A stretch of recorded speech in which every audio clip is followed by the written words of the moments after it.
I'm Danny Brown. I'm the CEO of Myriad Real Estate Group here in Phoenix, Arizona, and today we're going to talk about all things solar. So we're specifically talking about putting solar on residential homes, and there are two types of ownerships. You can put solar on your house through a lease, or you can buy it outright, paying for it in full upfront or financing it over the course of time.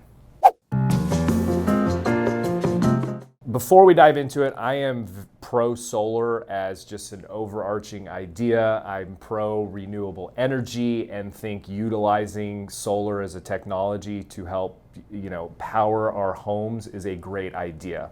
What I am not pro is solar leasing.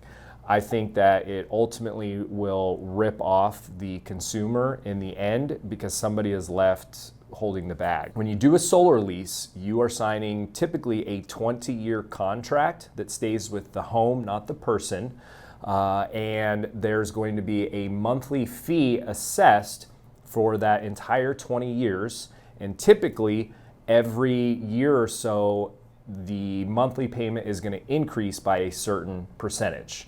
The solar company will tell you that they are hedging against the cost of energy increasing, which it traditionally always has. My argument is that I don't think that the cost of energy is going to exponentially increase in cost as our technology and as our systems get better.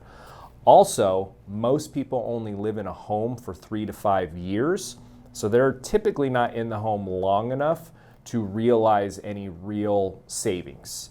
And where I made the comment someone's left holding the bag is that technology is going to get worse and worse with time. Now, the solar company will guarantee you that they will continue to maintain the system and have it produce a certain amount of energy, but the technology in general is going to become outdated.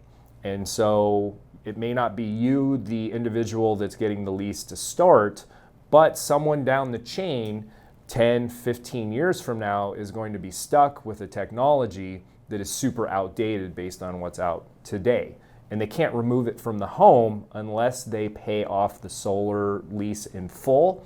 And even then, there's no guarantee. You'd have to read the contract with the leasing company that solar ultimately will get removed from the house. When it comes to solar leasing, I think of it very much like leasing a car, right? You get to return that car in 3 years or buy it, which is a much shorter period of time. 20 years is a very long time, and I can't imagine being stuck with a car that I'm having to continue to make payments on that get increasingly more expensive every single year for 20 years. I don't like being forced to tie a technology to my home for that length of time. And at some point in time, I think when somebody goes to sell, they're going to have to use the equity or the proceeds from that sale to pay off that home because that next buyer isn't going to want to purchase an antiquated and an outdated technology. One of the other drawbacks to leasing is the leasing companies, they're the ones that draw up these contracts, and they're very beneficial to them. When you go to sell, the buyer that is trying to buy your home has to qualify for that solar lease program. And so typically if you can qualify for a mortgage, you should be able to qualify for a solar lease. However, the buyer's lender doesn't like that language because if that buyer ever goes to foreclosure and the bank takes that home back, if they go to resell it, the solar company then has to approve whoever the bank ends up ultimately selling the home to, and they don't want that to happen. They want to be able to sell that home to whomever they want to. So that solar company either has to rewrite their contract, which most of them won't, or your home is now all of a sudden not financeable. So the buyers that are able to purchase it are typically only cash buyers. So you really have to be careful when you're reviewing these lease agreements and recognize that the guys that come and knock on your door that are selling you on the idea of solar, they're sales guys. They want to sell you on the idea of putting solar on your house, and they're going to make it seem like it's insanely affordable and it's not going to cost you any money out of pocket. Nothing is for free. It's going to cost us something at some point in time.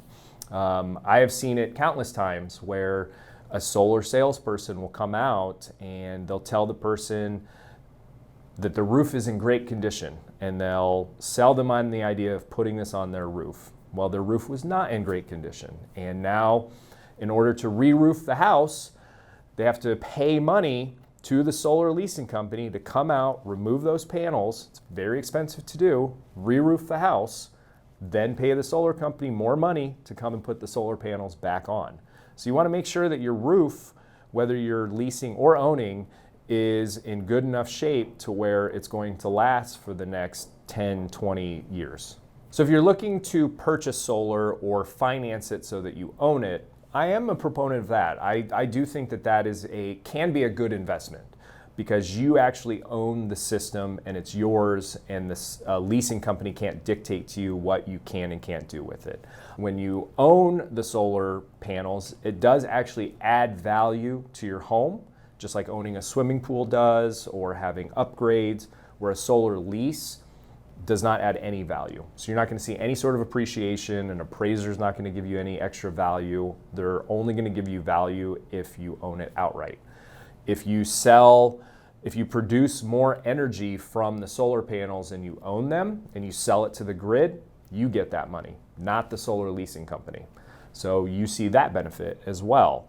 So when you're owning and it's costing you so much per month, or you've spent so much on the system, divided it out by how many months or years you plan on being in the home versus the savings on a monthly basis, you got to find out when your break-even point is, because once that's all accumulated, if it's 8, 10 years, but you only plan on being in the home for 2 to 5 years, then it doesn't make sense to go through the expense and pay to have solar added to your home. I have a really good friend. He did the math. It was going to take him 8 years to hit break even, but he only planned on being in the home for the next 5, so he opted to not go with solar, even though he saw significant savings on his energy bill. It just didn't make sense on a monthly basis once you thought about the big picture. So a friend of mine just said, is the juice worth the squeeze? So if you're looking at purchasing a home and it already has solar panels on the house, first question is you got to find out, is it leased or is it owned? If it's leased, then find out who is servicing that lease, who's maintaining those solar panels and monitoring it.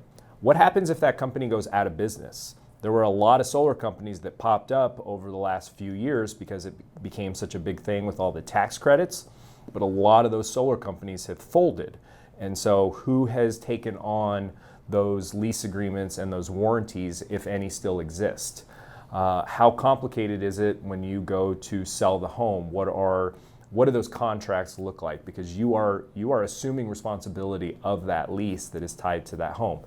How much time is left on that lease agreement? How much energy is the solar panels producing? So you should ask the seller for copies of their utility bills, because then you can do the math on, this is how much they're saving, this is how much it's costing me per month. If it's a lease, this is how much those monthly payments are going to increase over time.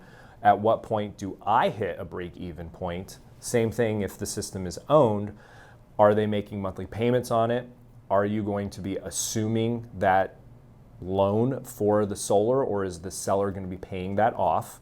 Typically, you want to urge the seller or make it a requirement that the seller pay off that lien or that debt in order for the sale to go through. So make sure that your agent are reviewing those contracts and doing your due diligence to find out about the solar system. And finally, make sure that you get a copy of those agreements to your lender, because if that language does exist, you may get through inspections, you may get through, halfway through the escrow process, only to find out that your lender can't finance it because the solar leasing company has the language in there that they have to approve the buyer in the future. So once again, I'm a big proponent of solar, renewable energy in general. I do think it is the future, and I think it's great. I just think that you need to be aware of what you're getting into when you potentially purchasing a home that has solar tied to it, especially if it's a solar lease.